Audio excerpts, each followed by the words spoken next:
Hi guys, welcome to Mari Samail. நீங்க என்ன பார்க்க போறோம்? முருங்கைக்காய் இறால் குழம்பு தான் பார்க்க போறோம். இந்த வீடியோக்குள்ள போறதுக்கு முன்னாடி சேனலுக்கு புது மெம்பரா இருந்தீங்கன்னா லைக் பண்ணிடுங்க, ஷேர் பண்ணிடுங்க, சப்ஸ்கிரைப் பண்ணிடுங்க. இப்போ வாங்க வீடியோக்குள்ள போகலாம்.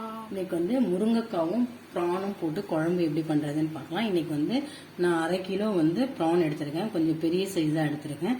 இது எப்படி செய்யறதுன்னு வாங்க பார்ப்போம். இப்போ வந்து அடுப்புல வந்து ஒரு கடாயை வந்து பற்ற வச்சு வச்சுட்டேன், காயிட்டோம். கடாய் வந்து காஞ்சிடுச்சு. இந்த குழம்புக்கு வந்து நல்லெண்ணெய் தான் நல்லா இருக்கும். நான் வந்து நல்லெண்ணெய் ஒரு 4 டேபிள் ஸ்பூன் ஊற்றிட்டேன். எண்ணெய் வந்து காஞ்சிடுச்சு.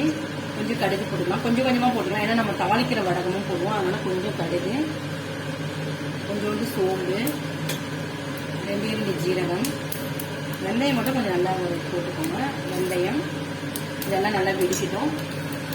எல்லாமே நல்லா வெடிச்சிச்சு. இங்கே பாருங்க தாளிப்பு வடகம் கொஞ்சோண்டு போட்டிருக்கேன், அதுவும் நல்லா வெடிச்சிருச்சு. இப்போ நான் வந்து 2 சைஸு பெரிய வெங்காயம் வந்து நறுக்கி வச்சிருக்கேன், அதை வந்து போட்டுடலாம். வெங்காயம் வந்து நல்லா செவக்கட்டும். நான் வந்து இப்போ ஒரு சின்னதாக வந்து ஒரு 10 பல் பூண்டை வந்து நல்லா நச்சு போட்டிருக்கேன். ஒரு கொத்து கருவேப்பிலை இது போட்டு நல்லா வதங்கட்டும். வெங்காயம் பாருங்க நல்லா வதங்கிடுச்சு. இந்த சமயத்தில் வந்து நம்ம ஒரே ஒரு தக்காளியை வந்து பொடியாக நறுக்கி போட்டுடலாம். தக்காளி போட்டோடனே இந்த குழம்புக்கு தேவையான அளவு வந்து உப்பு போட்டுடலாம். இப்போ வந்து உப்பு போட்டிருக்கோம் இல்லைங்களா, இப்போ வந்து ஒரு தட்டு போட்டு மூடி வச்சிடலாம். ஏன்னா தக்காளி நல்லா வதங்கணும், அதுக்காக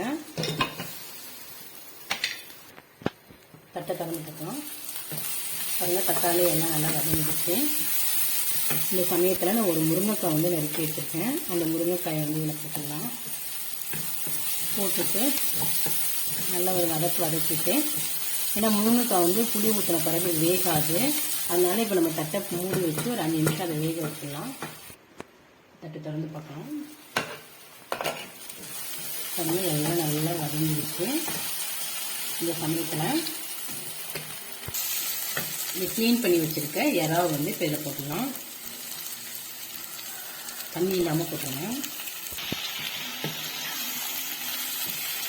இறா போட்டுட்டு நல்லா மிக்ஸ் பண்ணிடலாம். இப்போ வந்துட்டு கொஞ்சம் மஞ்சள்தூள் போட்டுக்கலாம். குழம்புக்கு வேண்டிய மிளகாய் தூள் போட்டுக்கலாம். காரம் உங்களுக்கு எப்படி வேணுமோ அப்படி மிளகாய் தூள் போட்டுக்கோங்க. மிளகாய் தூள் போட்டு நல்லா கிண்டி விட்டுருங்க. நான் ஒரு எலுமிச்சம்பழம் அளவு வந்து புளி வந்து ஊற வச்சுருக்கேன், அதை வந்து கரைச்சி ஊற்றிடலாம். புளி ஊற்றிடலாம். பாருங்க புளியெல்லாம் கரைச்சி ஊற்றியாச்சு. இந்த சமயத்தில் வந்து காரம் உப்பு எல்லாம் செக் பண்ணிக்கோங்க. ஒரு கொதிச்சோன்னா ஒரு தட்டு போட்டு மூடி வச்சிடலாம். பாருங்க குழம்பு வந்து கொதிக்க ஆரம்பிச்சிச்சு. இப்போ நம்ம தட்டை போட்டு மூடிடலாம். ஏன்னா மிளகாத்தூள் பச்சை வாசனைலாம் போகணும், அதுக்காக. குழம்பு வந்து திறந்து பார்க்கலாம். பாருங்க குழம்பு பச்சை வாசம்லாம் போயிடுச்சு, ப்ரானெல்லாம் இதாகிடுச்சு, முருங்கைக்காய் நல்லா வெந்துடுச்சு. இப்போ வந்து பச்சையாக இருக்கிற கருவேப்பிலை கிள்ளி கொஞ்சம் போட்டுக்கோங்க, கொஞ்சம் கொத்தமல்லி தழை. குழம்பு ஆயிடுச்சு. கேஸ் ஸ்டவ் ஆஃப் பண்ணிடலாம். அடுத்து சந்திப்போம். Tata, bye by.